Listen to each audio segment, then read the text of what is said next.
అందరికీ నమస్కారం. దాసరి మీడియాకు స్వాగతం. జనసేన పార్టీ 24 సీట్లకు మాత్రమే సంతృప్తి పడిపోవడం ఖచ్చితంగా చాలామంది జన సైనికులకి మింగుడుపడని విషయం.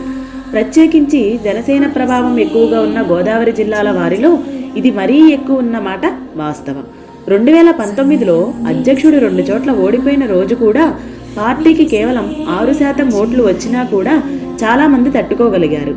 పవన్ వెంటే నిలబడ్డారు. దానికి నిదర్శనం తర్వాత రిలీజ్ అయిన పవన్ కళ్యాణ సినిమాల ఓపెనింగ్స్ మరియు ఆయన సభలకు తగ్గని జనం. ఈ 5 ఏళ్లలో పవన్ కళ్యాణ్ ఎన్నో ఒడిదుడుకులు ఎదుర్కొన్నాడు, నిలబడ్డాడు. ఆర్థిక సమస్యల దృష్ట్యా పార్టీ మాత్రం బలోపేతం చేయడంలో వెనుకబడ్డ మాట మాత్రం వాస్తవం. అయినా పవన్ కళ్యాణ్ వెంట జనం మాత్రం ర్యాలీ అవుతూ వచ్చారు. పవన్ కళ్యాణ్ను నమ్మేవారి సంఖ్య పెరుగుతూ వచ్చింది. కానీ సమస్య ఏంటంటే పవన్ కళ్యాణ్కి జనం 2019లో కూడా వచ్చారు, కానీ ఓట్లుగా కన్వర్ట్ అవ్వడంలో మాత్రం వైఫల్యం పొందారు. బహుశా అక్కడే పవన్ కళ్యాణ్కి తన బలం నిజమో అబద్ధమో అనే సంశయం మొదలయ్యి ఉంటుంది. ఒకే ఒక్క అసెంబ్లీ విజయం, 2 చోట్ల తన ఓటమి, ఈ 2 పవన్ కళ్యాణ్లో రిస్క్ తీసుకోకూడదు అనే ఆలోచనలో పడేసి ఉంటాయి. ఒక పక్క రాక్షస పాలన, రెండో పక్క ఓట్లుగా మారని బలం. బహుశా జగన్ రెడ్డి ప్లేస్లో వేరే సీఎం ఉండి ఉంటే రాష్ట్రానికి వచ్చే నష్టమేమీ లేదు అని భరోసా ఉండి ఉంటే పవన్ కళ్యాణ్ ఒంటరిగా మరోసారి రిస్క్ తీసుకుని ఉండేవాడు. ఇలా చూస్తే జనసేనాని ఇప్పుడు చేసింది సమంజసమే. జనసైనికులారా, మనకి పార్టీ అనేది పవన్ కళ్యాణ్ అనేది ఒక ఎమోషన్.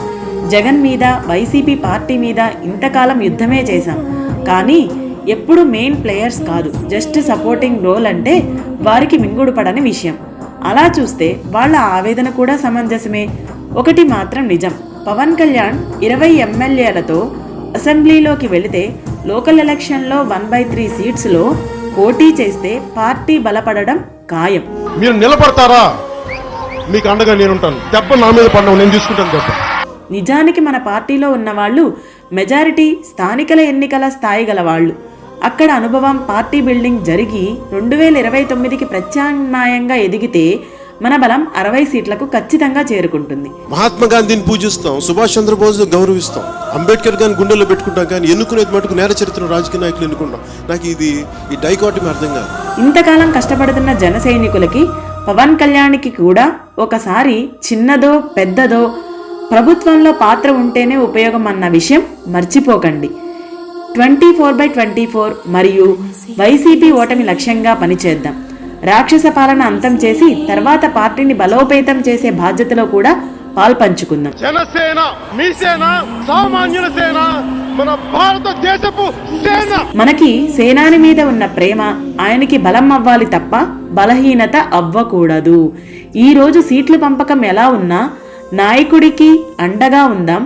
మన ఈగోలకి పోయి కళ్యాణ్ గారి నాయకత్వాన్ని నిర్వీర్యం చేయొద్దు. ఇలాంటి నాయకుడు మళ్ళీ దొరకడు.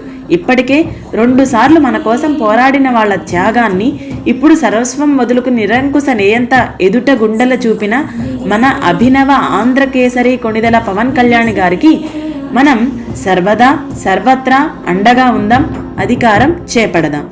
జై జనసేన, జై పవన్ కళ్యాణ్. మరిన్ని తాజా అప్డేట్ల కోసం మన ఛానల్ని సబ్స్క్రైబ్ చేసుకోండి. Thank you for watching. Me Dasari media.